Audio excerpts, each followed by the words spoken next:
Hop on over to Meijer for a happy Easter. We're serving up low prices on Easter favorites, like Meijer Spiral Sliced Ham for just 99 cents per pound. Limit 1. Find all your fresh sides for less. Plus rolls and desserts in the Meijer Bakery. Plus, find more in one stop, like sweet deals on treats and toys. This week, earn 3,000 points for every $30 you spend on toys with M-Perks. Shop the same low in-store prices online and get more for your money at Meijer. Exclusions apply. See all the deals in the Meijer app. There'd be a lot of poop in my pants. I've seen a 6-foot alligator go swinging through the air and slam into a tree. These guys are the scientists of the supernatural, lecturers leaving lessons for inquiring laymen. They are applying the scientific method to a world that baffles science. They are the Cryptids of the Corn.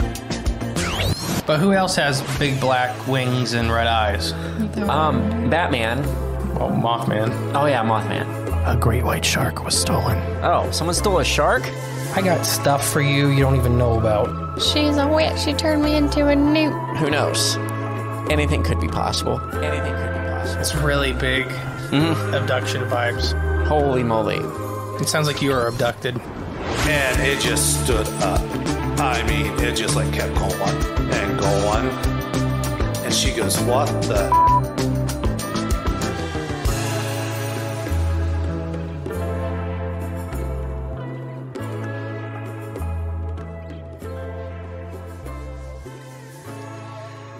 Hello, and welcome back to Cryptids of the Corn podcast. Even though I mumbled there, I am the great and powerful mystery. And I am Soft Disclosure, Jay. Ooh, and together we are going to be joined by a very special guest with a very special encounter. Going to kick it over to Jay. Well, this is a friend of the show, a consistent commenter on our Facebook page, and a Patreon member. Please welcome to the show, John. Woo!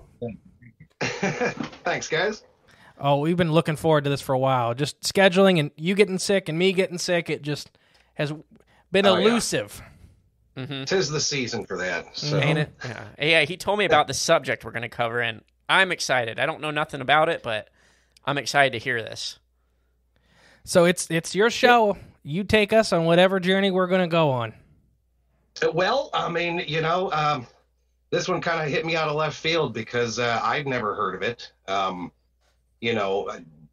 seen a lot of weird things in this world, but this one was a new one. So that's actually why I reached out to you guys in the first place. I was like, if anyone's going to do some digging and maybe talk about it, these guys. The actual experience was pretty brief. We were driving down the highway and, I live about hour and a half north or south of the Canadian border. So we're up in the sticks in northern Minnesota, and we were driving back and we see this big open marsh, like a pocket of marsh in the woods. And there's this really weird, ugly looking, fern gully tree thing out there. And we're sitting there staring at it going, God, that's an ugly tree, And then as we're looking at it, it starts walking. Like, actually walking, and I don't mean shifting around because I've seen a couple trees that move.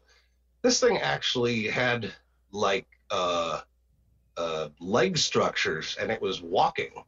And we saw this thing take a few steps, and by that time we lost sight of it. And we're both sitting there dumbfounded, and I was kind of first joking like that was the ugliest Sasquatch I've ever seen in my entire life. Yeah. Yeah. Well, so we're sitting there, we're driving, we still got another half hour back to the house, and the wife is losing it.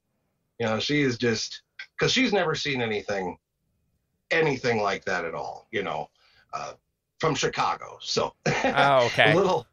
little different background than me. And so we were sitting there talking about it, and, she busting out the phone and getting online, and nothing. Just nobody talked about it anywhere. And so we kind of hit a roadblock there. We saw it. It was 2:00 in the afternoon, sunny, clear skies, only about 40 yards off the side of the road right there. So, it was plain sight, middle of the daytime, no mistaking what it was, but what was it? So this so my understanding, like a big gnarled tree. Yeah. Yeah. And, really ugly. No leaves or nothing like that, correct? Nope. Okay. Nope. So, and then when you said leg structure, how could you tell how many legs it had, or did it look like it was bipedal too? Yeah, it was definitely bipedal. It looked like two gnarly legs coming out of the bottom of this thing, and it was walking through this swamp. Yeah, this is it's a walking tree, and then so after we reached out, we did some research and stuff like that. But first off, the Leelanau Lake Monster, which would be another body of water, was literally a living. Sorry, Wi-Fi's bad. Literally a living tree that a kid thought was a big dead tree. He tied up to it to use as an anchor, and it opened an eye and took off. And it was another living, like this. He was so convinced it was a dead tree that he literally tied a rope to it, and then it opened up its eye. And, and other people had seen this living tree, and that was Leelanau, Michigan, and it was only like 6-7 foot of water.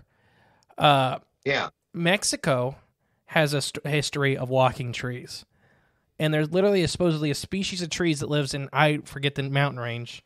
We kind of touched on a little bit in cryptobotany, part 1, but literally they'll crawl over the mountain range depending on the season, supposedly following the water. And I've heard of those too. Yeah. So it's but nobody talks about them. There's never great detail or great in-depth research into the living or walking trees, or trees are alive, but animate trees. Yeah. But you got a really good look at one. Yeah, and it moved like a sentient thing. I've seen those moving trees as well that follow the water, but this had more of a sentience about it. It just it was closer to a being than a tree, And it looked like a tree, but it did not move. It's so hard to describe. It walked. It didn't change position. It was actually walking. And that was the weirdest thing I've ever seen. Did it have like a noticeable arms or a head or anything? Like any normal body structure, or did it just... Not particularly. I mean, it is a multi-branched type of structure for the tree. Okay. But I wouldn't say that it was like a duplicate of, say, like an Ent from J.R.R. Tolkien or something like that. Yeah. Where it looks like a man with leaves on it or something. It didn't have that appearance. It did look more like a tree. So I didn't see like an obvious head structure, or just two arms as branches or anything like that. It looked like just a gnarled, dead tree about 13, 14 feet tall. Man, those Minnesota traffic cops are really going all out in their camo to catch those speeders up there. Sitting in a bog, in a tree costume. Just to catch you speeding. Because, I know it's very rural up there. I mean, you might go miles before you see another car. They're just waiting on that one guy. They're like, all right, we need to put this into the budget. Right. Ghillie tree suit, camo. I don't know. We need to put this into the budget. Right, yeah. So they can cram things into their budget. They're spending it on things like this. Absolutely. They do that, though. But no, it was about, I don't know how familiar, I heard you guys say you go fishing up here sometimes. It's about 45 minutes north of a town called McGregor on Highway 65. So I fished up there. It's a lake called Lake Johnson, or Johnson Lake. I don't know if you ever heard of it. There's only 10,000 lakes in Minnesota, I know, there's tons of them up there. There was also it's nearby an Elephant Lake. Where I go fishing is up near the I'm trying to think. There's a national park up there, Voyageurs National Park, Canadian border. Too. Oh, sure. Yeah, it's way up there. I don't know if that's near that, but I would be very interested in driving near that area because shoot, why not? If I'm gonna be close, I'm going up there this summer. Right. Right. It's one of the main conduits. You've got 35W and 65 are the two big ones that people drive. But I mean, if you've been up here, it goes from there's towns to there's nothing real quick. Oh real yeah. quick. Oh yeah. So, I mean, a walking instantaneous. tree still exists. It may be out there. Oh, for sure. Yeah. Like he's saying, it's 2-lane, highway, but I drove up there. I think it was on a Saturday night, and then drove through all through the night, all Sunday morning. There were stretches, like maybe an hour or two, where I didn't even see a car coming the other way, let alone passing one, going my way. Like, it's so very remote once you get up there. Then you hit a little town, like off the highway, just tons of people there. Then not even a mile outside of it, there's nothing. Yeah, it's crazy. Yep, that's actually why I moved up here, because I love that. 5 minutes and you're out. Yep. Oh, real fast. Go to Walmart and be gone real quick. And be in walking tree territory. Yeah, absolutely. Well, and you hear a lot of stuff up here. The people, we've got almost more Dogman stories than Squatch stories, which is weird. You'd think it'd be the other way around, but a lot of Dogman stuff. But I've talked to a lot of these people. Because we're hardcore hikers and backpackers. I do, survivalist camping and stuff like that. Oh, sweet. And I've talked to a lot of people, and they've never even heard of this thing. Yeah. Like not even a rumor. Right. You think there'd be some sort of buzz, somewhere. Right. But what I did, so we were sitting there and we're like, you know what? I've got a lot of friends in local tribes up here. So I was like, I'm going to contact some Ojibwe, because if anyone's going to know, it's going to be them. I mean, who else do you hit up? Internet's dead. Locals don't know. Someone's had to have seen this thing, because I can't be, the only person. And that's actually kind of when we started to go down the rabbit hole and find info. Yeah. So according to the Ojibwe, they call it the Matig, and it's a name, but Matig literally means tree. So they use Matig all the time, but when they address this as the Matig, it's the tree. Yeah, it's not a tree; it's the tree. And they apparently have a lot of history surrounding it. We actually got to talk to.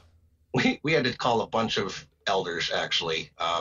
The first 3 of them, we called them, and they were not pleased with the subject. It was kind of like how you hear, Southwestern tribes talking about how they don't want to talk about skinwalkers. It was that vibe. These are the same people that would, talk to you about anything, but this thing they did not want to talk about. The one guy was, hung up on us right off the bat. He didn't even say anything, just clicked. Wow. Yeah, really, really rude.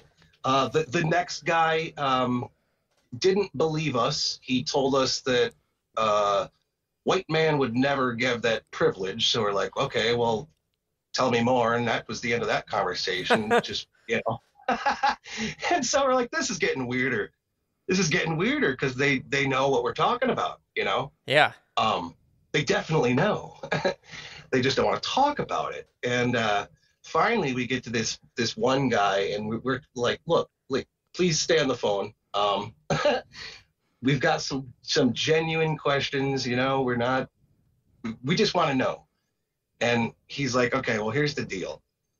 Those other guys are probably really rude to you and acted the way they did because it's seen as a privilege to have it reveal itself to you.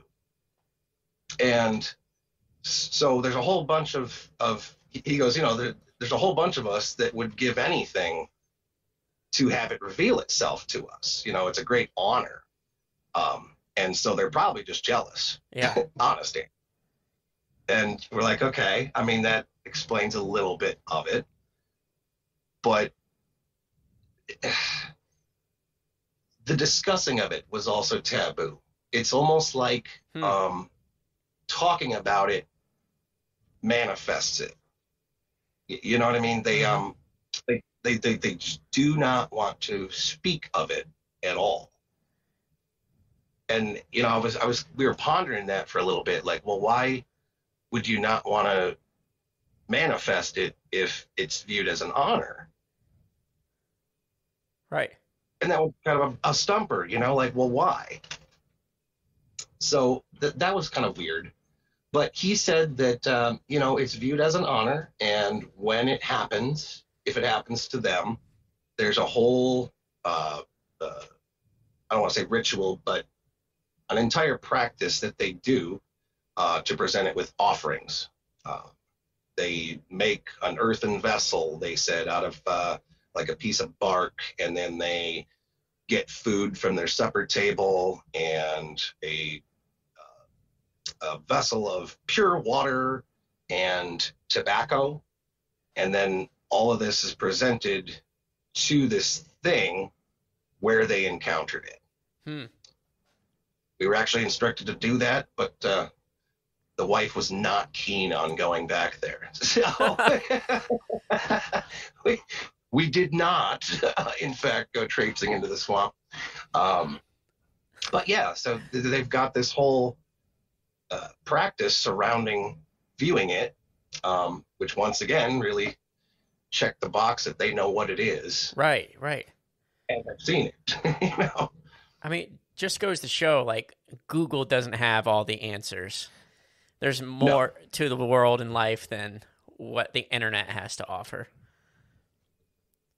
Yeah. Well, and what you get is you type this stuff in search strings, and you get, did you mean J.R.R. Tolkien? Did you mean an Ent? Right. And I'm like, no. Diversion. No. And that's the first 150 hits. So, and a lot of this native lore and mythos isn't there. They don't actively pump it out on the internet, so you got to do the groundwork. And so our local Ojibwe, they knew about it. They know what it is. They kind of have a take where it's viewed like an elemental spirit, like a guardian type thing. Definitely doesn't feel like they're treating it like a cryptid animal, or even like a Wendigo where it's a malicious spirit kind of thing. It's not that. It's more how you would expect someone to treat like an elemental concept. I'm extremely fascinated because this is just like it's like a creature like of the earth itself, like manifesting itself, in its own or way. Or the living embodiment of the forest. Right, yeah. There you go. That's right. Like almost a forest king. Yeah. I was going to ask, did you guys have any like feeling of fear or anything when you saw it move, or was it just more like surprising, like, oh, that wasn't supposed to happen, but it did?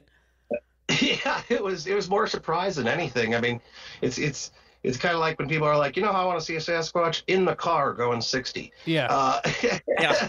It was like that. We were in a vehicle just driving through the woods. So it wasn't like we stumbled upon it on foot or anything like that, which would have been terrifying. But, we viewed it. That would be a little bit of a different story if we were 20 foot away and this 14-foot tall tree stands up and starts walking towards you. And it might have had some sort of squonk factor to it, to where, man, that thing looks ugly, and it was like, oh, it got all sad and turned around to walk away. heard its psychic feelings. It felt shame. Yeah, like, oh, look at the burls on that. I'm a pretty tree. Oh, it's walking.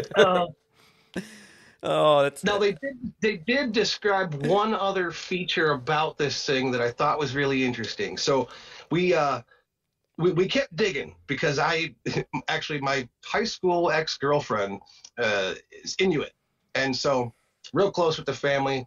I called them up. I talked to Mom about it, and same story, same mythos, and she told me to shut up and don't talk about that. and so same response. But she also brought up the fact that it's believed that it's a shape-shifting entity. Okay. So it can be seen as something as small as a tiny little blade of grass all the way up to the size of a full-blown oak tree or something. Yeah. Oh, yeah. They view it as a shape-shifting thing. And that was a common thread there as well. So for it to reveal itself, it would have to be something, like big and obvious and want to be seen. Yeah. Yeah. In theory, it could be right next to you is kind of the gist, Mm-hmm. It's out there watching. Right, yeah, all the time. Could be that leaf, right next to you. Yeah, they definitely view it that way.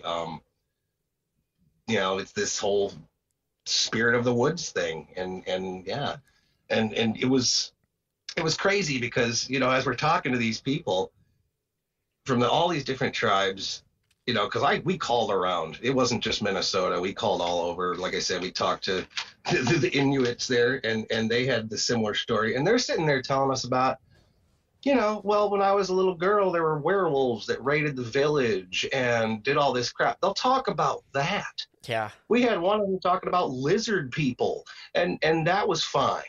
All this stuff, they did not care. They're like, yeah, we'll talk about that all day long. But the walking tree? The walking tree, we're out. Shut up. And I kind of wonder if it goes back to mentioning it outside of these ceremonies or outside of actually it blessing you with its presence. Maybe invokes more of a wrath than anything. Maybe challenging it. But we're allowed to, poke questions, right? I mean, we're allowed to inquire, right? Well, I don't know. If you get murdered by a tree tonight, you'll know the answer. True. It's like they want it to choose you, yes, not you to choose it. Okay. So even I guess that even goes back to almost royalty, like it being a forest king. Yeah. Like you only speak to royalty when it speaks to you. Right. Not the other way around. You don't. The peasant doesn't speak to the king. Yeah. The king can speak to a peasant, though. And you want it to bless you. You don't want to beg for a blessing. Yeah. Doesn't work the same way. Exactly. You get that big mallet thing, and they'll hit you over the head with it. Or using its name too often degrades the power or something like that. It's hard when you're talking about more supernatural beings because we don't get to know the rules. Right. Yeah. Right. It's all speculation and ceremony, which is fine, but it's. If they teach us, come on. They may not know the full rules. Okay. They just know the punishment that comes with. Right, yeah. Right. They just know you're I'm a science nut. I'm a science nut. I just, everything I have a very scientific mind. That's how I view the world. That's how I solve things. That's how I explain things. And so when you're talking about something like this, there's zero science in it at all. There's no science in mythos. It's testimony. It's metaphysical science. Right. Nothing's provable, repeatable, measurable. Right. It's what somebody said about what they saw, kind of thing. Mm-hmm. And so it's difficult to kind of put it in a box. Then, start going around poking really every tree. Yeah. I don't. Are you one? Right. Yeah. I don't want to be doing that because, that may not be tree sap there you're collecting, buddy. Gosh, that took a turn. Oh yeah, just be careful what you're poking. You might get clubbed over the head. Yeah. Oh gosh. It's no. It's something, man. I don't know. I'm sitting here kind of crunching through my notes here because what I did find is that so it's not isolated to here. That was another thing I was curious about. Okay. Some stuff is just in pockets, localized things and stuff like that. But there's actually more to it than that.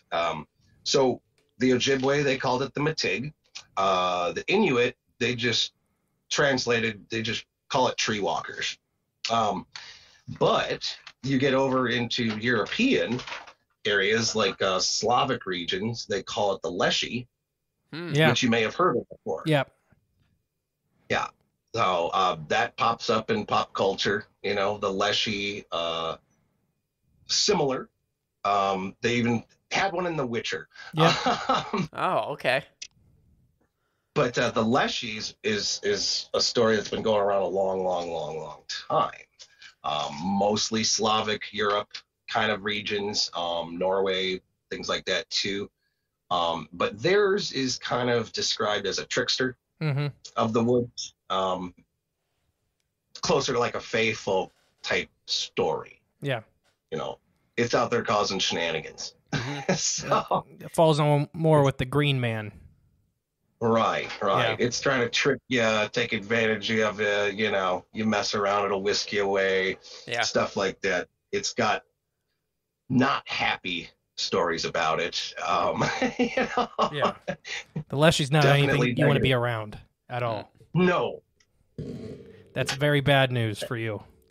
I'd never heard of the Leshy. Yeah, it's like a Green Man, like a trickster god, like he's saying. Yeah. Sometimes it's like described as like an old man's face in a tangle of roots. Okay. It's nothing. If you see it, it's not good for you. Like Swamp Thing. Yeah, kinda. Okay.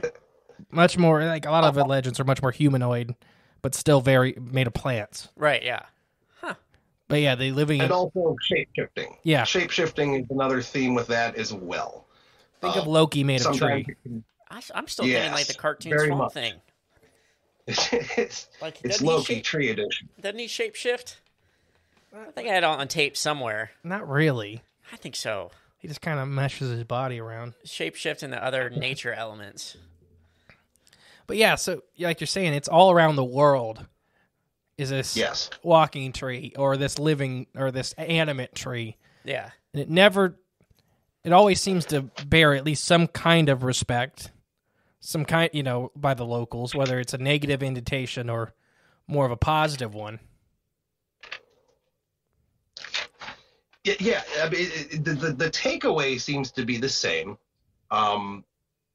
It's just how the people viewed it.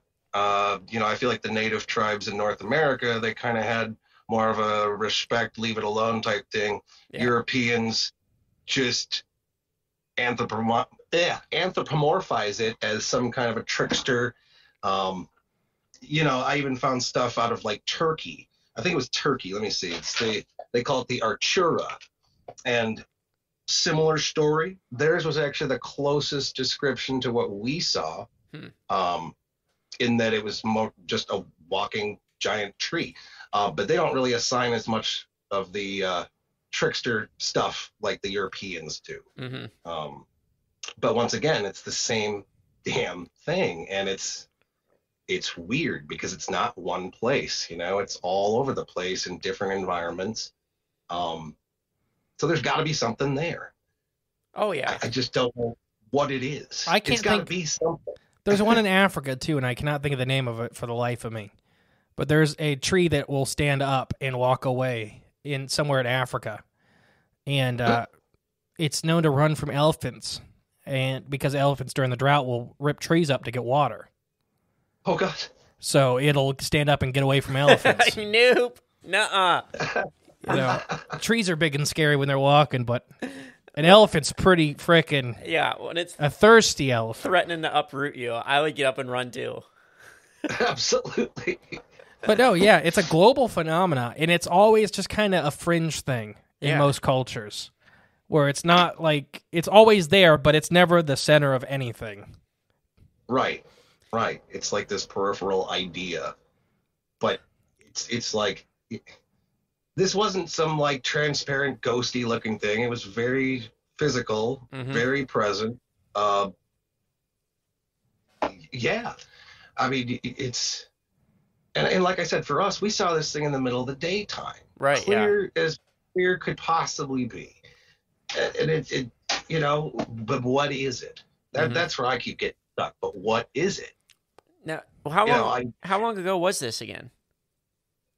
This was last fall. Okay. Yeah. And were you up there like fishing or anything? We were actually headed back from the cities. Okay. I just didn't know. Maybe you were super blessed that fishing trip or something, or some weird. Say we got 2 state records and limited it out 20 minutes. It would have had you left, an earthen vessel with some fresh water there for it. And tobacco. You probably would have had the fishing day of your life. So that's kind of a thing that I've heard a lot of people ask, like, why do all these spirits these things want tobacco? And it has so much significance in most Native American culture because it's a crop they produced for luxury. It's not a necessity good.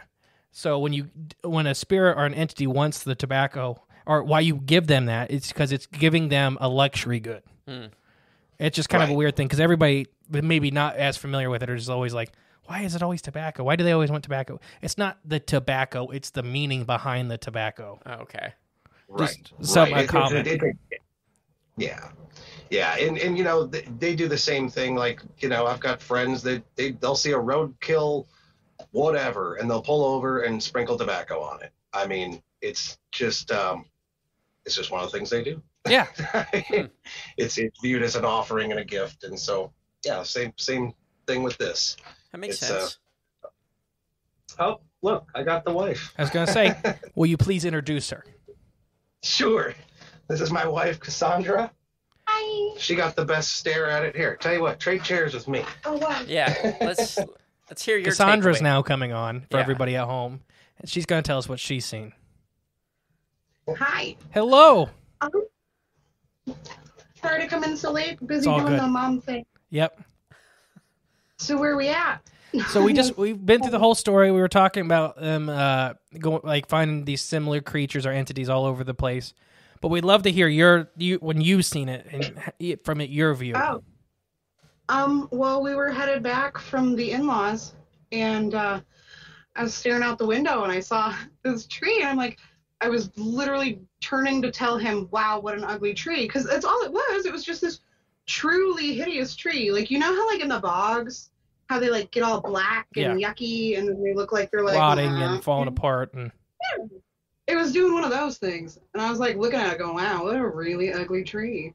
And like, I don't know if it heard me. Oh, it did. But like on cue, it started walking toward me, and I'm like, insta panic. Like that trees don't walk. Yeah. That one totally did. So that was neat. That was neat. So it actually walked towards your guys' vehicle? Yeah, well, it was walking, like, it was out, like, okay, when you looked out, it's like this, like, big open kind of swampy area field thing, like a clearing in the woods, and it took 2 great big steps towards the road, like, towards us. Like, I swear it heard my brain say, wow, what an ugly tree. Like, and it was offended. I swear. I know it's probably totally in my head, but now, I mean, if we're talking... A lot goes into taking care of your property. You need equipment with more reliability, durability, and versatility built in. Like #1 selling Kubota BX and L-Series compact tractors, Z-Series mowers that deliver a quality cut, and Sidekick utility vehicles where durability meets speed. Visit your local Kubota dealer for a demo today. CEC Turf and Tractor. On the web at cecturfandtractor.com. Hop on over to Meijer for a happy Easter. We're serving up low prices on Easter favorites, like Meijer's Spiral Sliced Ham for just 99 cents per pound. Limit 1. Find all your fresh sides for less. Plus rolls and desserts in the Meijer Bakery. Plus, find more in one stop, like sweet deals on treats and toys. This week, earn 3,000 points for every $30 you spend on toys with M-Perks. Shop the same low in-store prices online and get more for your money at Meijer. Exclusions apply. See all the deals in the Meijer app. If we're talking more forest and elemental or anything like that in that nature, maybe you did offend it. I mean, and then I was like searching, and I mean, we live in an area where all of the things, because it's wild. It's completely untouched. Nobody's out here in these woods, you know, especially in the wintertime. Mm-hmm. So we get Dog Man, Wendigo, all these fun reports, and they all totally make perfect sense. I get it. You know, it'd be arrogant to think we know everything that's out there. So I'm not like, there's no way that exists, because you can't, you know. I mean, we're finding megalodons, my friend. Like, they still exist, you know? Like, you don't know what's out there. So I totally am okay with all these, like, cryptid animals and all this stuff. But trees, I wasn't ready. Right. So I'm, like, asking everybody. I can, like, anybody that will stand still long enough. Have you ever seen a tree walk, man? Like, yeah. You know? I'm out of here. Like, super glad I came to visit. So I finally get a hold of one of the native elders in the area, because I'm like, if anybody's going to have a story, if anybody's going to know anything, it's going to be the indigenous people here. Mm-hmm. You know? And the answer I got was, shut up about it. Yeah. Like, it was the whole Beetlejuice kind of vibe I got. Like, take him, you know, take the tree, this sacrifice. I was walked through a whole ritual, you know, all these things I was supposed to do, and I was supposed to present it with a gift, and then never speak on it again. And I'm like, a science kid, and I can't not ask questions. Mm-hmm. Right. I'm allergic to unanswered questions. I break out in more questions. Yeah. I think when I come up to Minnesota this summer, I'm going to have to leave an offering somewhere nearby, because we're talking about it now, and I don't want this to attach itself to me now. I mean, you'll be Well, I mean, I was told it was an honor, and I was supposed to feel, like, special, because they only present themselves for blah, blah, blah, blah, blah, you know. Oh, yeah. And I was invited to hang out at powwows and stuff if I wanted to, honorary, you know. Come hang out, you're cool. Obviously, the trees have chosen you to be cool. So, right, yeah. It's your in. You know. You're right.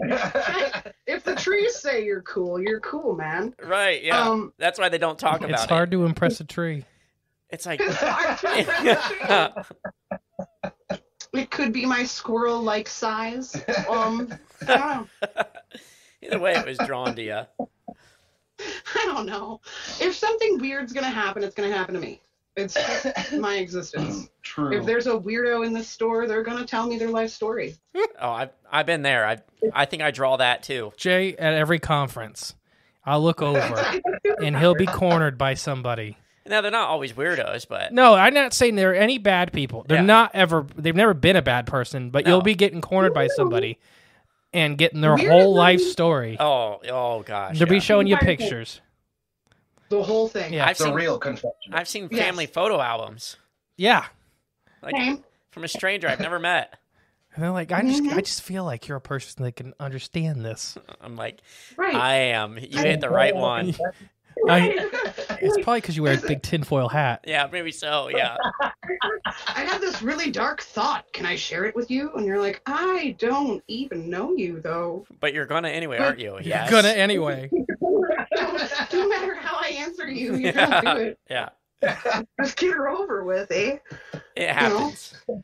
But, so I kind of feel like, I don't know, that might be part of it. Wildlife and strange people drawn to me. So, I do think that certain people are more open to this type of thing in the world than others. Mm-hmm. And it just is how it happens. Where like people aren't, how do I word this? This kind of stuff happens more often than people realize. But if you're not open to it, your brain will automatically ignore it. Yep. Did that tree move? No, it didn't. It was an optical illusion. You got to have, that's what your brain, the eyes to see it and the ears to hear it. Yeah. So you being who you are and witnessing it, you got the real story out of it. Whereas somebody that is very closed off to this would have been like, it must have been breaking and falling. It just must have been just something else. Trick of the list. No, I tried to justify it away. Trust me. Mm-hmm. A lot. Like, maybe. No. It took two really clear, distinct, very large steps forward. You've been nightmaring about it. I do. To this day, I still have nightmares about it. Like, I think about it a lot. That's because you didn't offer it anything. Broham, I am 4'10". I am not going to square off with a tree in the event that it came at me because it was mad I said it was ugly. You need to clear your conscience. He sleeps with a chainsaw next to the bed. Clean water and apple to tobacco. Simple. Blowtorch and a chainsaw. Go equipped, right? Yeah, there you go. Just in case. A little bit of gasoline and a matchbook. I'm not big enough to square off with a tree, man. Throw a water balloon full of gasoline at it. Come on, yeah. You know? I mean, I don't, it's his woods. He can have it. But before you got on, we were talking about, and this is something that connected it for me too. You know, this tree was seen in a swamp in water.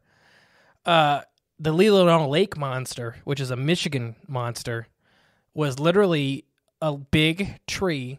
A boy, it was a flooded forest.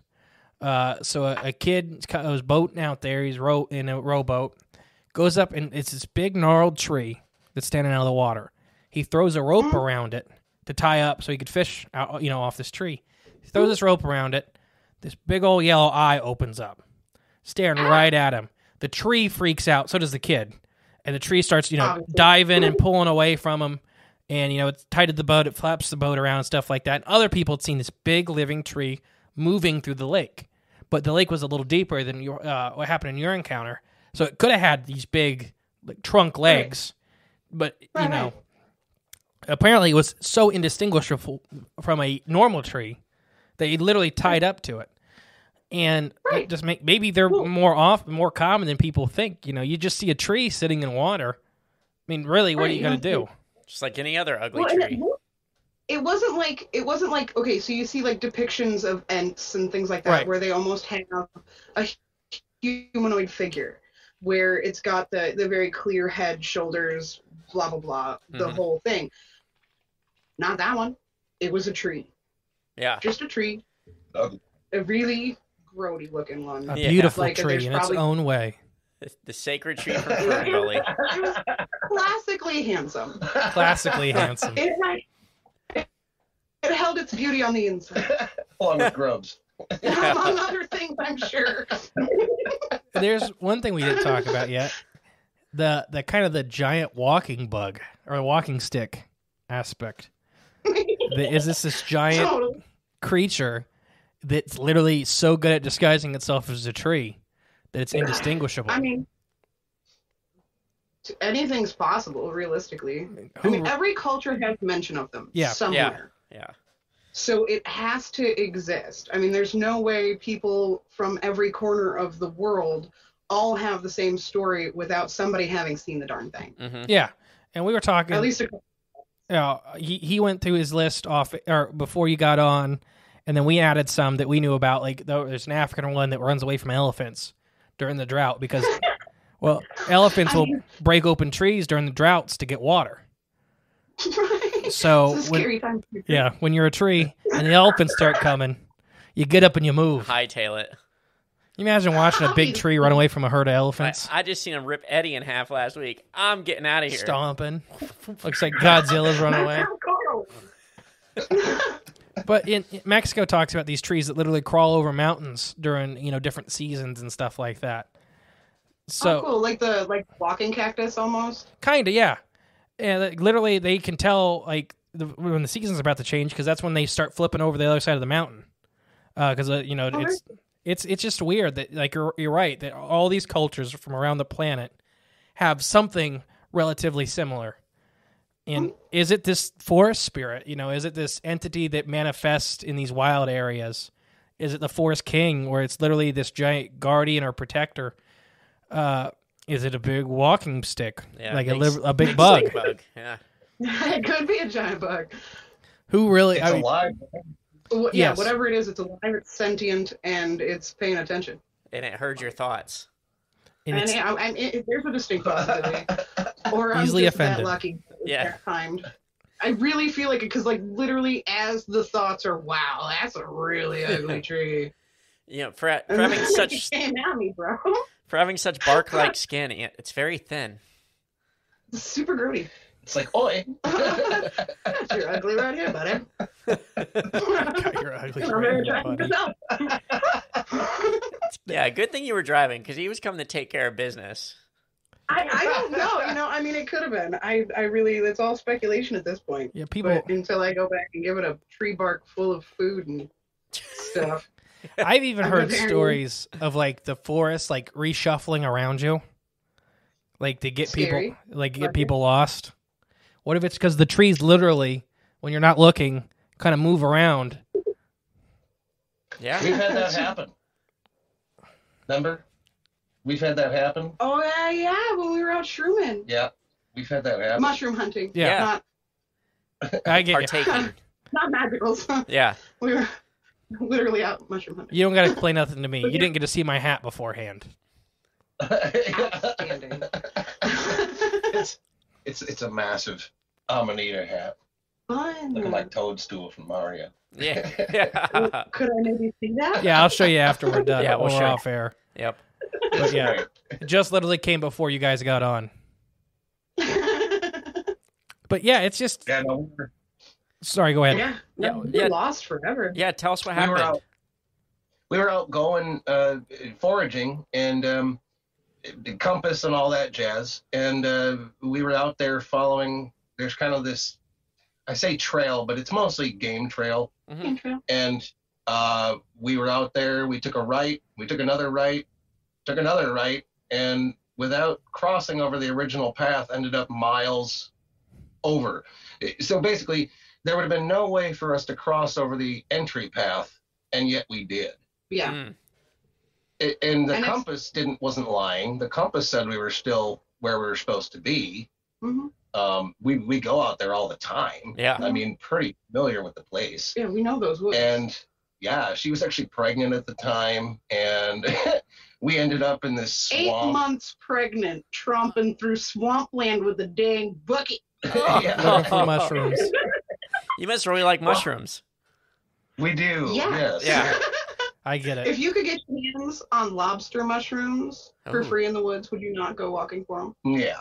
Interesting. Chanterelles, morels, trumpets. Trumpets. Yeah. Ooh. Naming off all the good ones. We cook. But yeah, no, we ended up somehow magically crossing over a path that was 15, 20 feet wide. Yeah. Without crossing over it. You can't miss the entrance. It's big enough that the DNR drives through it on trucks. Yeah. You cannot miss the entrance. So literally, like the ground around you was reshuffling. Yeah. And then so the story I can think of was, I believe, it was out west in logging country, and they were literally spray painting X's on trees as they went for their path, for their trail. They were deciding how much timber they could get. They were selective timber harvesting. So that's unlike clear cutting, where they don't, everybody at home, they don't take everything. They take certain trees that are, anyways. Right. That's how they do here. Yeah. Okay. So on the way back, their line of X's they were going, so they basically imagine like a string through the woods they were making with these X's. They were all over the place. They were no longer in a straight line. And that's so scary. Yeah, they could not figure it out. And it's like the forest did not want them there and was letting them know that we can get you very lost if we want to. It's like the Lost Woods from Zelda. Your second Zelda reference for the day. Yeah, it is, ain't it? That was more unsettling than being walked out of the woods by those coyotes. Yeah. Like, I was more unsettled by the fact that we were completely lost. Yeah. We don't get lost. No, ever. This is a place don't get lost. We go to all the time. I mean, we hike a lot. It's where we are. It's our backyard, basically. Yeah. This is very, very, very familiar with this area. And, never been so lost in my life. I had to use the sun to get out. I'm like, where's the sun at? Screw this. He pulls up the maps and he's like, all right, there's two choices. We can go back the way we came and keep going around and hope to get dry land, or we can plug through this swamp. What you want to do? I'm like, let's go. Yep. Let's go.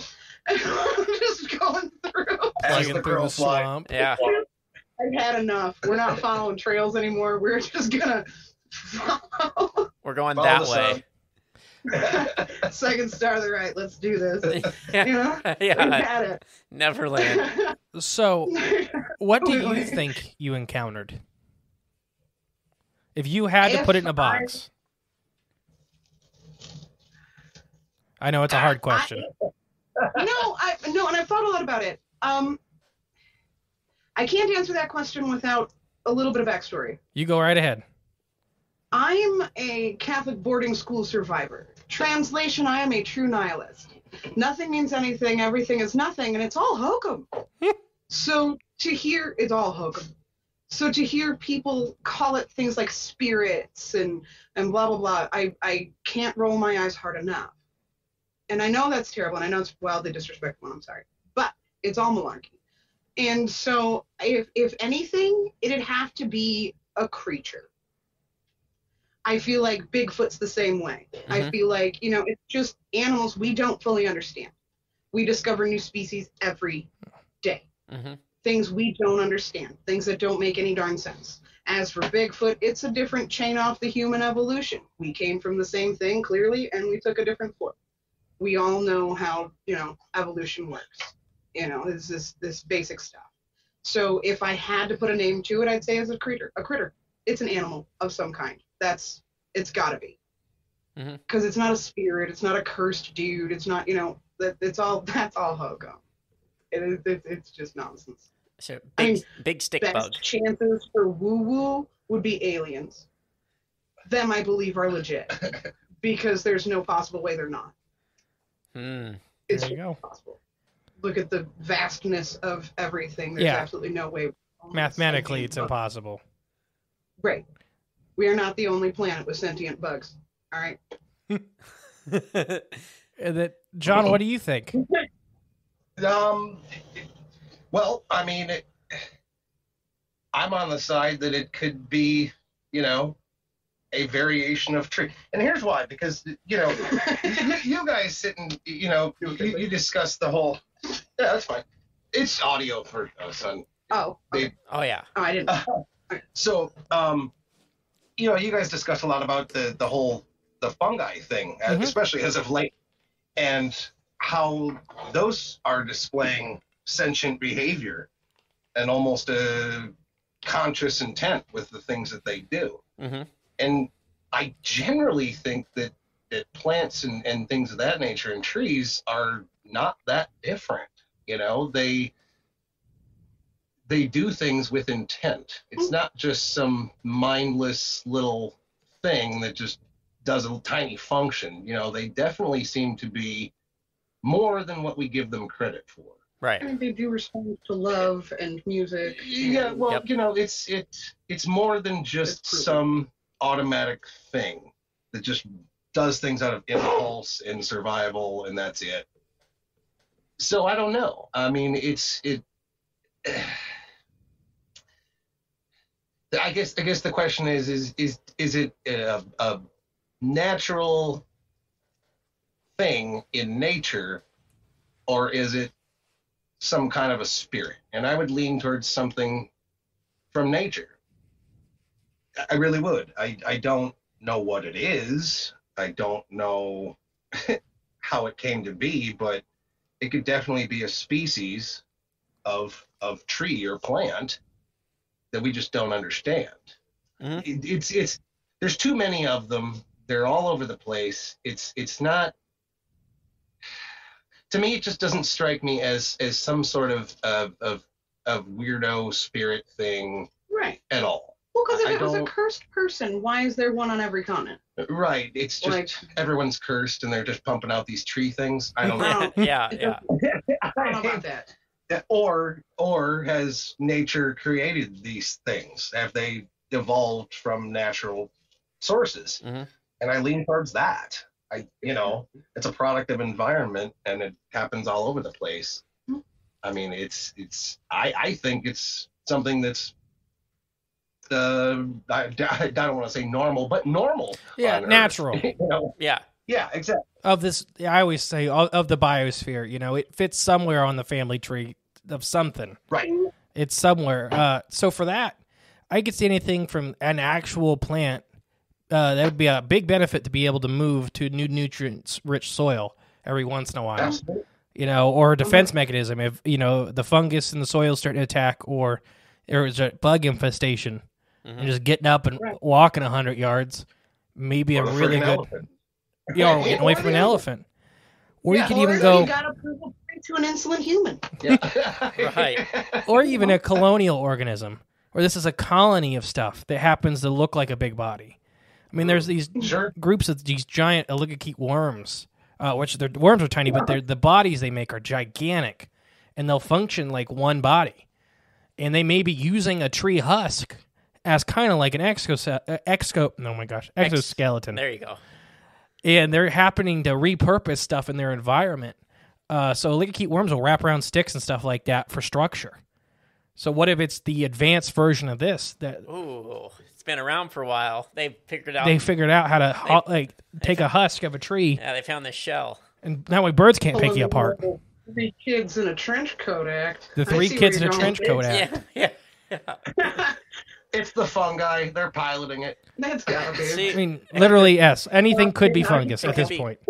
I think we've hit that stride as of late for sure that, yeah, there's always the fungus aspect. I think that's what it is. It's fungus took over a whole colony of termites, and then they taught the termites to hollow out this tree. Then they jumped ship from the termite brains to some other bug, I don't know, that could maneuver the tree around. So these mushrooms have hijacked bug brains and hybridized into fauna. Can you fit any more words in there? No, I'm trying my best. That's all you're doing is just trying to shove all the words that you hear me say. That's how the fungus work, though. That's how they operate. Yeah, I mean, definitely, they Smoke could and be mirrors. these ancient organisms. Yeah. It's all about phenotype, right?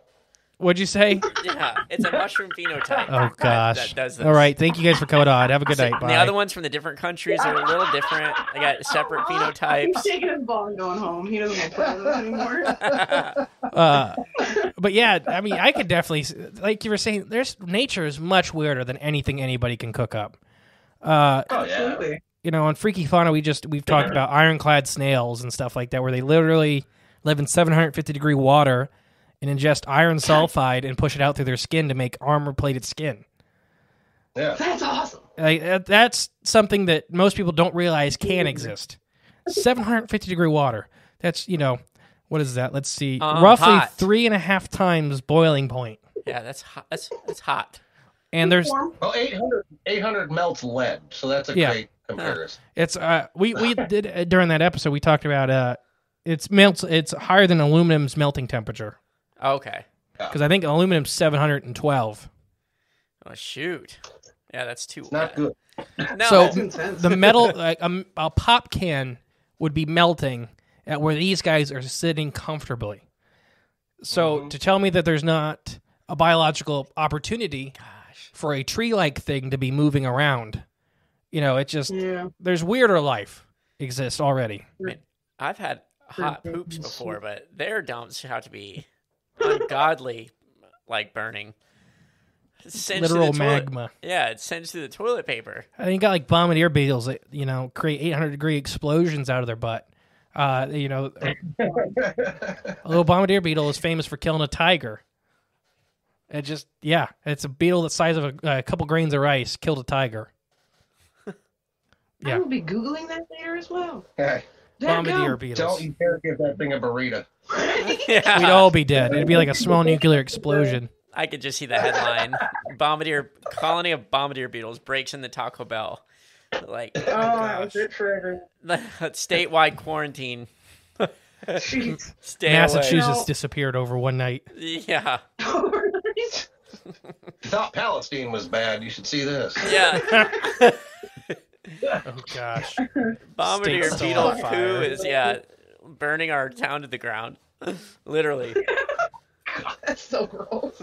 This is damn beetles, I'm telling you.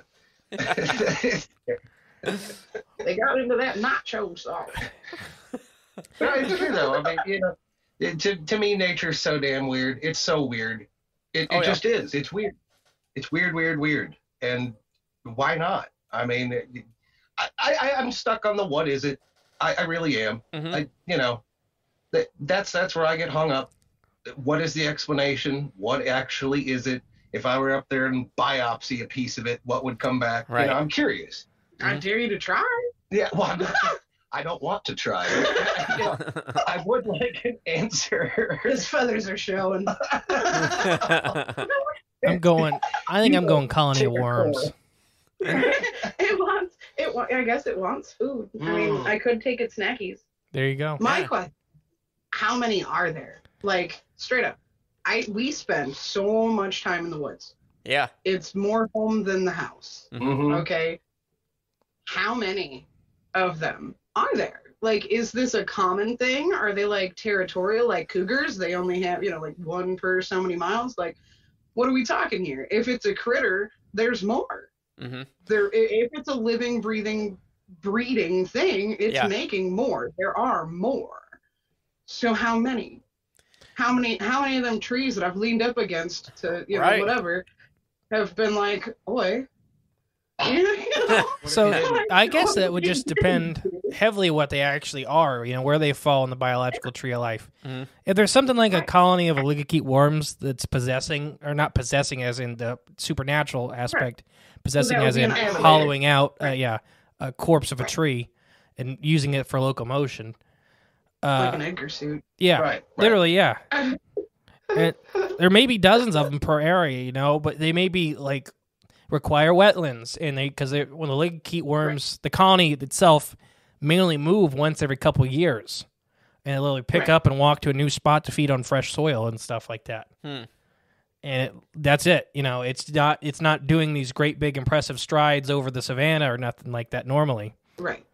But every once in a while, it's just picking up and moving. Right. I don't know. I mean, by that standard, I'd be just lucky enough to happen to be there at the exact, when it was doing it. Like, what are the odds, kind of? And literally, it's probably just moving across the pond, if it's that kind of thing. It's if it's that. Yeah.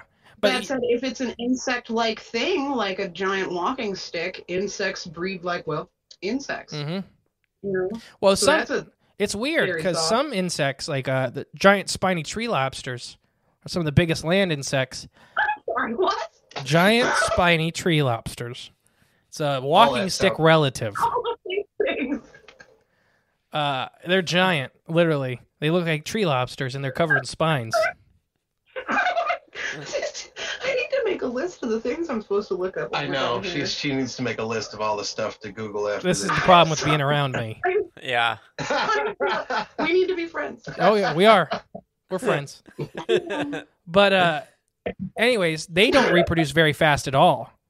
Because they only produce a couple... They only produce a couple offspring every couple of years. It's very odd for insects. I suppose we should be grateful not for mass that reproduction. Yeah. Well, they're almost extinct. They were apex predators on an island chain, and we actually thought they were extinct for over 60 years. But they were really good at hiding. So this could be in that same vein. Long life expectancy, then? Yeah, they do. Upwards of 20 years. Oh, dang. Okay. Yeah. See, that seems to carry through with a lot of stuff, though. Right. If it's got a long life expectancy, low fecundity, the reproduction rate is way lower. Right. 100%. Yeah. Mm-hmm. Bowhead whales, I mean, they produce one offspring every 30 or 40 years, and they're the second longest living mammal. We have one that's 301 years old. Jeez, beans. Yeah, but they produce 2 or 3 calves their entire life. That's why they probably won't make it into the next century. It's because they've been wiped out so hard that we still don't know if they'll bounce back because they're so slow at reproducing. We can't tell yet. We'll just start cloning them. Give it 50 years and hope for the best. We'll get their surrogate whale mothers. It's really hard to get a whale to hold still to implant an embryo. It's got to know how to sweet talk it. Got to know how to sweet talk it. It's like sweet talking a semi-trailer.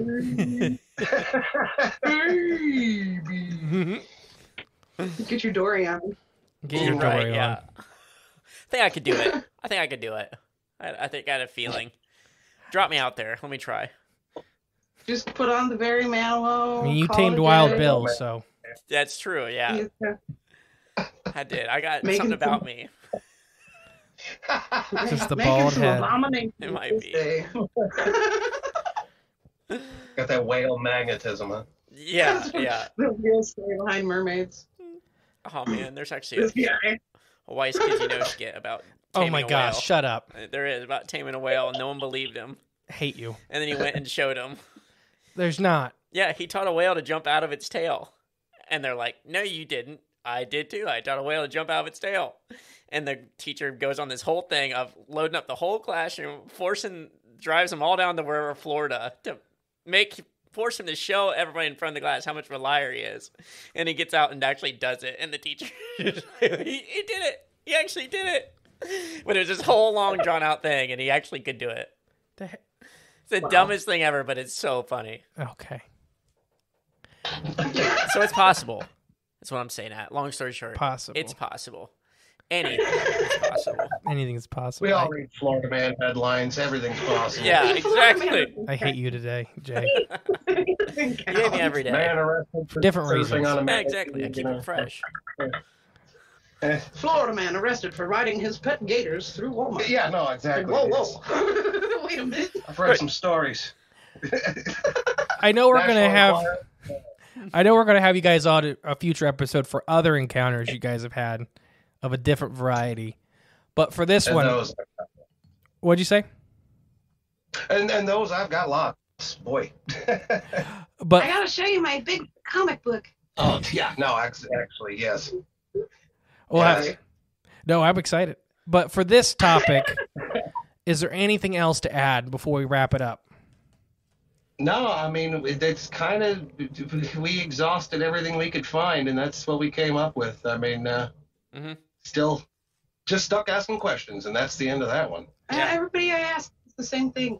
Shh. Yeah, it's a shush. It's a shush. Yeah. Even the Inuit, we asked a native Alaskan, and even she said The same thing. literally just pinched her lips shut. That was her response. But if anybody else has ever seen one, say something. Please reach out. Yes, Because we want to know.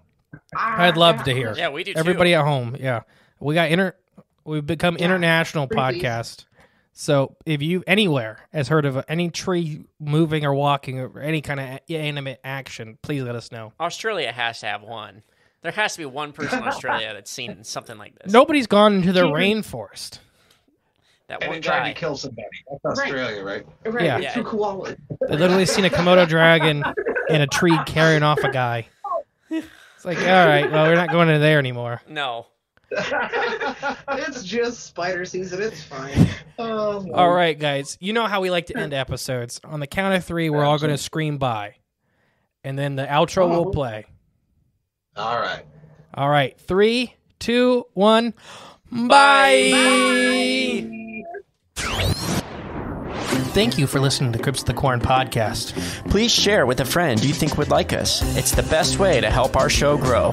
Leave a comment, rate us, a 5-star review, and remember, there is always extra content on Patreon/CryptidsOfTheCorn.com. And don't forget, stay magical.